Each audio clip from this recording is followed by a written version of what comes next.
Chers amis, bonjour, bienvenue à Parole vivante. La question d'aujourd'hui, Jésus a-t-il vraiment accompli des miracles?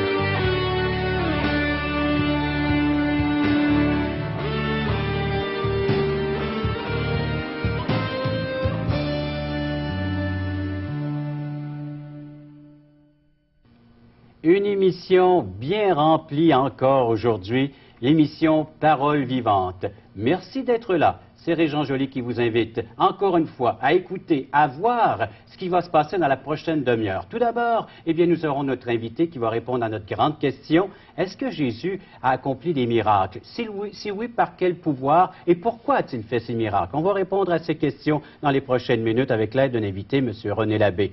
Également, il y aura un chant pour se détendre et aussi pour porter une réflexion sur le thème d'aujourd'hui dans le cadre de notre émission.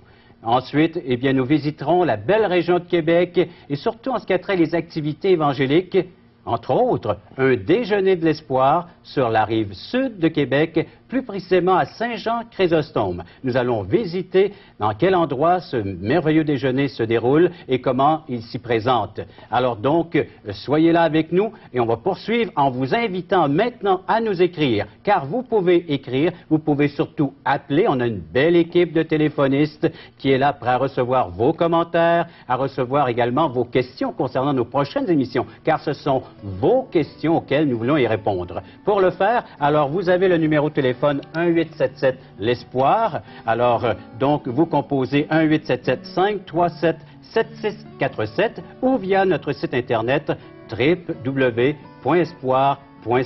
Et par le fait même, vous pourrez recevoir la littérature gratuite qu'on offre, questions fondamentales, alors un beau fascicule qui répond aux questions existentielles. Ensuite, vous avez un tract qui explique l'Évangile, la bonne nouvelle, le contenu de la Bible. Alors, ce sont des textes bibliques, on s'y réfère, et si vous avez une Bible à la maison, vous pourrez les lire comme ça, à tête reposée, alors tout en feuilletant votre parole de Dieu, votre Bible. Également, si vous n'avez pas à la maison une Bible, un Nouveau Testament, on vous offre un livre du Nouveau Testament, l'Évangile selon Jean. Alors, c'est un évangile qui veut dire bonne nouvelle, selon l'évangéliste Jean. Alors, il a côtoyé, il a vécu avec Jésus et il nous rapporte l'enseignement de Jésus, ainsi que justement le thème d'aujourd'hui des miracles. Dans l'évangile selon Jean, vous avez de bons miracles qui sont expliqués par l'évangéliste Jean. Et le but de ces miracles, c'est la question qu'on va poser à notre invité à l'instant même.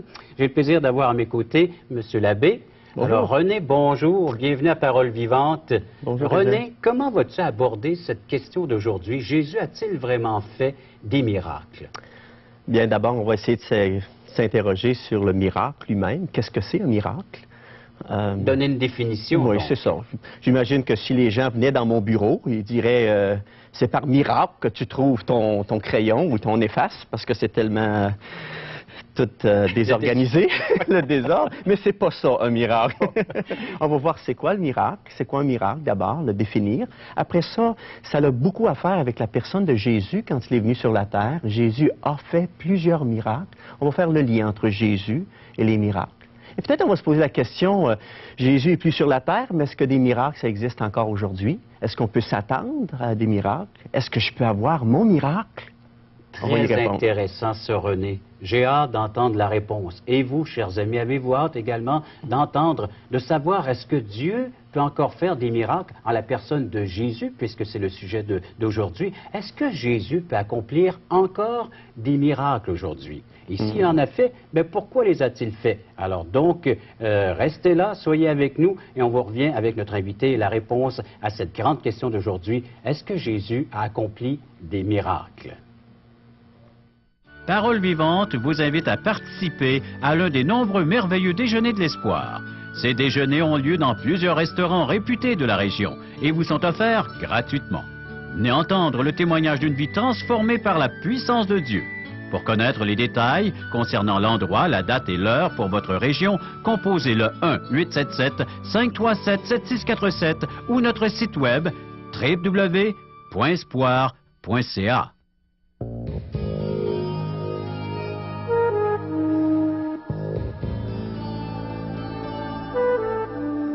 Oui, chers amis, là le grand moment de cette émission. C'est l'heure de répondre à notre question. Jésus a-t-il vraiment fait des miracles? René, voilà la question que les gens veulent te poser. Alors, je suis à leur place et je voudrais que justement tu puisses nous expliquer si Jésus a fait des miracles. Mais tout d'abord, c'est quoi un miracle? C'est ça, parce que Jésus a fait des miracles, mais c'est quoi un miracle? Quelquefois, on dit qu'un miracle, c'est quelque chose d'extraordinaire qui arrive autour de nous. C'est quelque chose qui dépassait nos limites, mais ce n'est pas nécessairement un miracle. Lorsqu'on parle d'un miracle, on parle de l'intervention directe de Dieu dans l'univers. Dieu a créé l'univers et cet univers-là est demeuré ouvert à l'intervention de Dieu. Dieu a encore le pouvoir et la liberté d'intervenir dans l'univers. Et quand il prend le loisir, le plaisir d'intervenir dans l'univers de façon directe, on va définir ça comme un miracle. Alors, c'est une intervention directe de Dieu par sa toute-puissance. Et j'aimerais dire que quand Dieu intervient par un miracle, c'est pas simplement pour montrer qu'il est puissant, qu'il va nous faire un spectacle de pouvoir, mais à toutes les fois qu'il intervient avec un miracle, il reflète un peu plus qui il est. Alors, le miracle aussi manifeste ou est une révélation de la personne de Dieu et de son caractère. Quand Dieu fait un miracle, dans un sens, il nous ouvre les yeux un petit peu à qui il est, lui, l'auteur des miracles. Et alors, les miracles sont des signes qui vont me permettre de connaître, de comprendre un peu mieux Dieu. Alors, il se rend accessible à l'être humain. Il montre, manifeste sa présence, qu'il est là. Mais en rapport avec Jésus, pour être plus précis, puisque c'est le personnage qui nous intéresse, nous préoccupe ici aujourd'hui, pourquoi les miracles de Jésus? C'est ça. Alors, nous croyons que Jésus est Dieu, Dieu qui s'est incarné. Le miracle est l'intervention de Dieu directement dans son univers, dans le cosmos. Alors, Dieu s'est fait homme, Jésus est venu et Jésus était Dieu. Alors, les miracles étaient là pour confirmer d'une part que Jésus est Dieu, sa divinité, et d'autre part pour expliquer qui il était. Alors, Jésus, lorsqu'il est venu sur la terre, faisait des miracles. Et ça manifestait, d'une part, je suis Dieu, mais ça manifestait qui je suis comme Dieu. J'aimerais peut-être qu'on tourne dans l'évangile de Luc. Luc au chapitre 5. On a un premier exemple que j'aimerais apporter pour manifester comment Jésus se présentait lui-même à travers le miracle. Alors, on va encourager nos téléspectateurs à se référer à la Bible, la parole de Dieu. C'est le 3e livre du Nouveau Testament. Vous avez Matthieu, Marc et Luc. L'Évangile selon Luc, chapitre 5, et les versets? On va s'arrêter particulièrement aux versets 24 et 25, mais c'est l'histoire où Jésus vient et il guérit un paralytique. Alors, il voit la foi du paralytique et il lui dit, « Mon ami, tes péchés te sont pardonnés. » Et là, il y a tout de suite une réaction parmi les scribes, les hommes religieux. Hein, qui est cet homme? A-t-il le droit de pardonner les péchés? Qu'est-ce qu'il dit? C'est terrible. Parce que chez les Juifs, c'était sûr et certain que c'est seulement Dieu qui avait le pouvoir de pardonner les péchés. Dieu seul peut pardonner les péchés. Alors, quand il dit « Je te pardonne des péchés », il se fait Dieu. Alors, Jésus va intervenir par un miracle. Et il va dire, bien, qu'est-ce qui est plus facile de faire? Dire tes péchés sont pardonnés, ou d'intervenir de façon miraculeuse en disant, mon ami paralytique, prends ton lit, lève-toi et marche. Le miracle va manifester qui est Jésus. Alors, Luc, chapitre 5, verset 24, Jésus dit lui-même, « Or, afin que vous sachiez que le Fils de l'homme a sur la terre le pouvoir de pardonner les péchés, je te l'ordonne, dit-il au paralytique, lève-toi, prends ton lit et va dans ta maison. » Et à l'instant, il se leva en leur présence, prit le lit sur lequel il était couché et s'en alla dans sa maison, glorifiant Dieu. En guérissant le paralytique, Jésus a montré qui il était. Pas seulement qu'il était puissant, Mais qui il était? Il était le Dieu incarné qui avait le pouvoir de pardonner les péchés. Et beaucoup des miracles de Jésus sont l'expression de qui il est, qu'est-ce qu'il est venu faire. Et le verset 26 nous donne ce genre de résultat, le résultat voulu par Dieu. Tous étaient dans l'étonnement et glorifiaient Dieu, remplis de crainte. Ils disaient, nous avons vu aujourd'hui des choses étranges. C'est ça. Et ils pouvaient glorifier Dieu. Dieu était intervenu sur la terre par un miracle à travers la personne du Dieu incarné, Jésus-Christ. Alors, ces gens-là ont fait la bonne connexion. Ils ont bien vu que c'était Dieu qui se manifestait là, en la personne de Jésus. Et ça, c'est dans l'évangile de Luc, mais on peut le voir dans différents évangiles. Je pense, par exemple, à l'évangile de Jean. L'évangile de Jean va faire particulièrement sûr de présenter les miracles comme étant des signes qui présentent Jésus. En réalité, il va employer justement, il emploie rarement le mot miracle, il va employer en grec le mot séméion, qui est un signe pour le miracle. Et toutes les fois qu'il va faire des miracles, le miracle va présenter qui il était. J'ai envie de te poser quelques questions. Oui? J'aimerais qu'on inverse le rôle. Je vais t'en poser. Mais, par exemple, je pensais, dans l'évangile de Jean, Jésus multiplie les pains. Pourquoi a-t-il multiplié les pains? Pourquoi Jésus voudrait-il multiplier les pains? Il aurait pu faire beaucoup d'autres miracles. Mais il multiplie les pains parce qu'il dit tout de suite après, « Je suis le pain de vie. Celui qui croit en moi, celui qui vient à moi, n'aura plus jamais faim parce que je vais remplir sa vie. » Le miracle manifeste qui il est. Est-ce qu'on a d'autres exemples dans Jean? Certainement, hein? Pourquoi Jésus a-t-il ouvert les yeux des aveugles? On trouve dans Jean chapitre 9. Jésus ouvre un aveugle. Il aurait pu faire bien d'autres choses, mais il ouvre les yeux d'un aveugle parce qu'il dit tout de suite après, « Je suis la lumière du monde. Celui qui marche avec moi, il ne marchera pas dans les ténèbres, mais il va avoir la lumière de la vie. » Le miracle manifeste qui est Jésus. Le caractère et la personne de Jésus. Une autre question pour toi, René. Pourquoi Jésus a-t-il ressuscité des morts? Et c'est souvent le miracle le plus extraordinaire. Jésus va ressusciter des morts parce qu'il va pouvoir dire par la suite, « Je suis la résurrection et la vie. Celui qui croit en moi vivra quand même il sera mort. » Jésus a le pouvoir de nous ressusciter. Alors, toujours un lien direct avec sa personne. Oui. Recouvrer la vue des aveugles afin de manifester qu'il est la lumière, ressusciter des morts afin de manifester qu'il est la résurrection et la vie. Alors, Jésus, lorsqu'il vient sur la terre, il vient pour se présenter. Mais des gens du premier siècle, comme les gens d'aujourd'hui, on voudrait que le miracle vienne à notre service. Les gens aujourd'hui aimeraient avoir un miracle comme si Dieu était en quelque sorte une lampe d'Aladin. « Oh, j'ai mal un œil, Seigneur, fais-moi un miracle, puis rouvre mon œil. » Mais Dieu n'est pas comme ça. Le miracle est là pour me faire connaître Jésus, de sorte que je puisse placer ma confiance en lui. En réalité, le miracle est là pour susciter la foi en Dieu, et non pas pour me faire du bien, faire de Dieu une lampe d'Aladin, faire de Dieu une marionnette à mon service.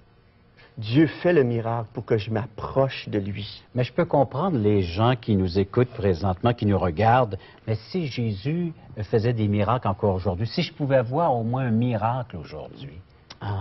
Jésus fait encore plein de miracles aujourd'hui. Parce qu'il a manifesté qu'il était la résurrection et la vie. Il a manifesté qu'il était la lumière du monde. Il a manifesté qu'il était le pain de vie. Il n'a pas à répéter ces expériences-là. Mais il recherche à ce qu'on place notre confiance en lui. Et lorsque je vais placer ma confiance en lui, c'est quoi le miracle? C'est l'intervention directe de Dieu dans le monde.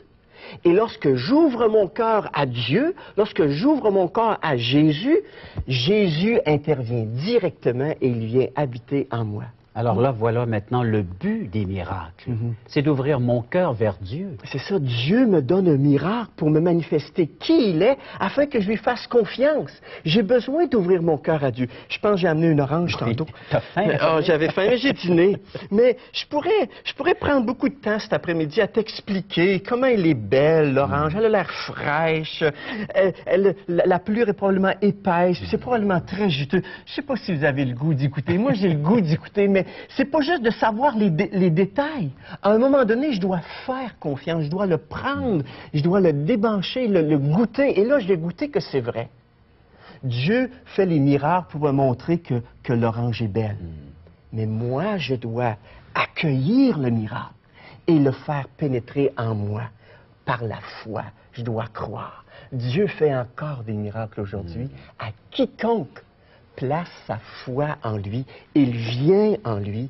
Comme pour le paralytique de notre texte du départ, il est prêt à pardonner mes péchés aujourd'hui. Il vient en moi, il me donne une nouvelle vie, il me donne la vie éternelle, il m'épanouit. Alors, si je comprends bien, René, Dieu peut intervenir d'une façon directe dans ma vie, dans la vie des téléspectateurs, encore aujourd'hui. Ah oui, c'est le plus beau des miracles.